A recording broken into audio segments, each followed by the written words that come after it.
E aí pessoal, Jairson Gomes aqui mais uma vez, continuando a nossa série sobre JavaScript em 2020, né, ES 2020, com várias funcionalidades legais, funcionalidades que deixam o nosso código mais limpo, né, a gente pode escrever muito menos e ser muito mais eficiente. A gente já falou aí sobre Optional Chain, Dynamic Imports, Nullish Coalescing e dessa vez a gente vai falar aqui sobre o Global This. O que é isso, né? E o que isso nos ajuda no nosso código no dia a dia? Eu montei um exemplo aqui que é justamente para tentar explicar para vocês para que serve o Global This, então me acompanha aqui.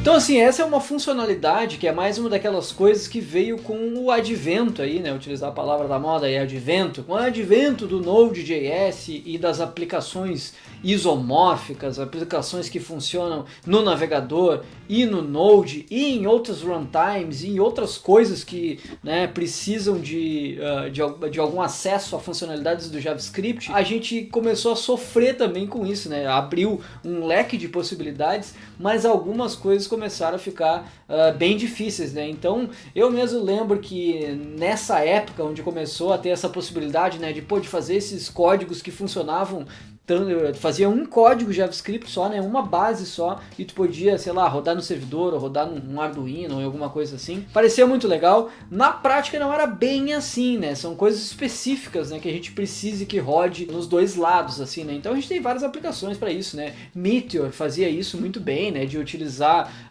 essa possibilidade de funcionar código back-end e front-end, apesar de que minha experiência com Meteor foi bem ruim, assim, eu achei essa coisa de misturar o código muito difícil de manter, né? Para quem já trabalhou com Meteor sabe como é que é. Mas eu também tive algumas experiências legais, assim, né? De micromódulos que podem ser compartilhados no Node e também no navegador e tal. Então tem vários benefícios. Tanto que chegamos em uma especificação, que é a que eu vou falar aqui agora, que é o do Global This. E por que a gente chegou nisso? Porque no navegador a gente tem lá dos tempos mais primórdios, né? A gente tem o window, né, que é o escopo global. Então até antes da gente ter no JavaScript, que foi introduzido em 2015, né, com aquela alteração bem grande que a gente teve let e const finalmente no JavaScript, até então a gente só utilizava o var. E o var tem vários problemas, né, trouxe vários problemas para a linguagem e faz com que a gente trabalhe sempre num escopo global, assim,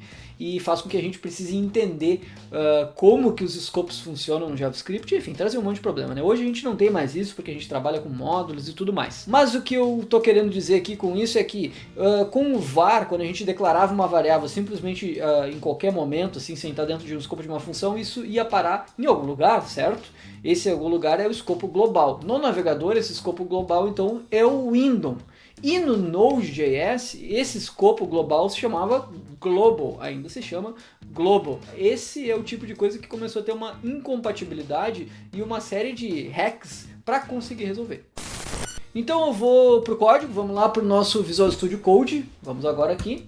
Estamos aqui, eu já criei uma pastinha lá. Depois eu vou compartilhar com vocês, né? Vou deixar linkado nos vídeos aqui, eu já tenho todos os exemplos, né, do Dynamic Imports, aqui o Nullish Coalescing, Optional Chaining, e agora temos aqui o nosso Global This. Eu criei um exemplo para tentar deixar bem fácil de entender quais são os problemas que o Global This resolve, certo? Então vamos lá. Eu criei um arquivo aqui, que é o nosso entry point, né, nosso arquivo raiz, que ele simplesmente importa aqui, né, essa classe, tá? Essa mySuperlib que eu chamei, tá? E ela vem aqui de uma pasta mySuperlib index.js. Vamos analisar esse código aqui que eu criei justamente para a gente tentar entender o quanto o Global This é útil. Tá? E eu tentei pegar um caso onde eu já tinha sofrido com esse tipo de coisa. Imagine que eu estou criando uma biblioteca, que ela é uma classe, mas o que eu quero expor no navegador, ou para quem vai consumir isso, é uma instância dessa classe. Tá? Isso é bem comum, né? Eu não quero que quem for utilizar essa biblioteca tenha acesso a tudo, eu quero que tenha acesso a uma instância. Isso pode ser por N motivos, tá? Pode ser porque eu quero organizar melhor o meu código, quero deixar em classes e quero expor somente uma instância, ou porque, sei lá, por algum motivo eu quero limitar o número de instâncias. Enfim, esse foi o exemplo que eu me lembrei, que eu já tive que fazer muitas vezes. Então aqui até nem estou utilizando esse instance aqui, eu só estou dando um push, né, nesse array. Eu criei aqui também só para fins de exemplo, tá? Porque isso aqui não é, obviamente, a melhor maneira de se criar um número sequencial, existem várias soluções para isso, mas é só para exemplificar, tá? Deixa eu baixar aqui um pouquinho o nosso console, só para a gente analisar o código melhor. Então tá, então aqui eu estou exportando uma classe, eu chamei ela de mySuperlib, eu tenho um construtor onde eu sempre dou um console.log sempre que tem uma instância e eu passo aquele ID lá, tá? E aqui eu estou até fazendo um ID++, aqui só para incrementar, só para a gente ver aqui, né? E ainda dou um push lá, da instância num array. Até nem estou usando aqui nesse exemplo, mas enfim. E aqui eu tenho definição de um método, que simplesmente dá um console.log, e aí o que eu quero fazer aqui? Eu quero expor para o meu navegador duas instâncias, tá? Eu quero ter duas instâncias dessa classe. E como é que eu faço isso? Eu quero expor isso no escopo global. Para fazer isso no navegador, eu posso simplesmente fazer assim, ó. Eu pego o window, né, que a gente está vendo aqui, está selecionado na linha 16 e 17, e eu digo que o window.mySuperlib recebe, né, a instância 1 que eu chamei, e o 2 a instância 2. Então aqui eu criei duas instâncias dessa classe e coloquei dentro de variáveis que estão nesse escopo global, que no navegador é o window. Vamos ver se isso aqui funciona? Então como é que eu vou fazer isso aqui? Primeiro eu vou abrir aqui o que? Eu vou fazer vou utilizar esse helper que eu tenho aqui, que é um HTTP server. Poderia até usar o do Visual Studio Code, mas vamos aqui pro navegador para vocês verem, tá? Então eu vou atualizar aqui. Opa, estou no lugar errado. Vou atualizar aqui. Pronto. Deixa eu dar um zoom aqui no console para ficar um pouquinho melhor de ver. Olhem só, o que eu tenho aqui? WoW from my superlib instance 1 e instance 2. Então, podemos ver que esse código funcionou, né? Vamos voltar aqui para o VS Code. Parece que funcionou, né? Vamos botar aqui, sei lá, uma flechinha, tá? Isso aqui é cacuete de quem programa há bastante tempo. Várias flechinhas sempre salva, né? Um alert de flechinha ou um console.log de flechinha sempre funciona muito bem. Deixa eu voltar aqui pro Firefox. Vamos atualizar. Tá lá minhas flechinhas. Então esse código aqui está funcionando. Eu tenho acesso, né? Então nessa minha simulação aqui eu dei acesso para quem está utilizando essa biblioteca no escopo global. Eu tenho essas instâncias.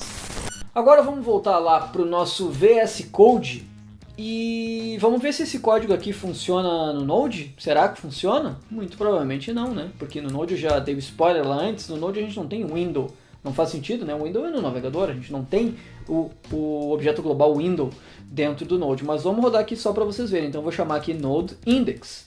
Antes disso, deixa eu só mostrar para vocês o index.html, que é aquele que eu acabei de servir. Ele é basicamente um HTML aqui, né? Não tem muito mais o que fazer. E eu dou um script source do index. Lembrem que como é um módulo, eu preciso explicitar aqui, né, que ele é do tipo módulo. A mesma coisa dentro do Node quando eu vou fazer isso, certo?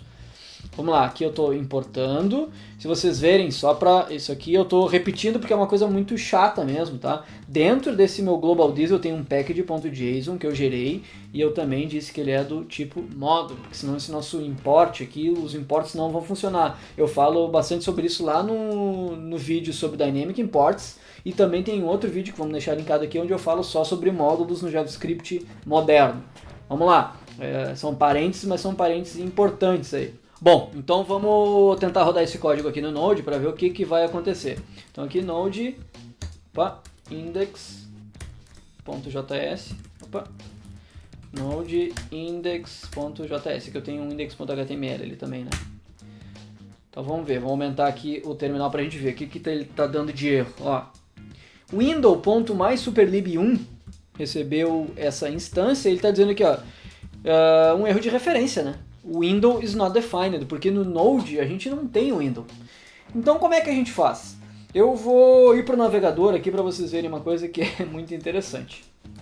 Que é um post, de novo, lá no site do V8, onde eles têm uma tag falando sobre todas as funcionalidades do JavaScript em 2020. Estou me baseando bastante nesse post, nessa tag aqui lá no site do V8 e também no site da Mozilla. Vou deixar linkado aqui também.